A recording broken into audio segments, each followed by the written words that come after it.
How to delete a contact on WhatsApp. It's pretty simple and a quick process, so without any further delay, let's jump right into the video. First thing first, you need to move into the application WhatsApp. Make sure that you're logged into a specific account. Now head over to the inbox of the person that you want to delete the contact of.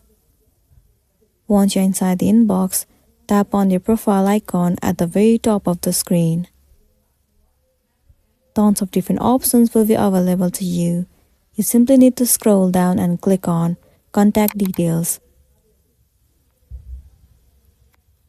Now tap on Edit at the top left corner of the screen and you can see the option of Delete Contact. Click on it. Once again click on Delete and the contact will be deleted from your WhatsApp. So that's the end of the video. If this video helped you, give it a like and check out our next tutorial. Thank you.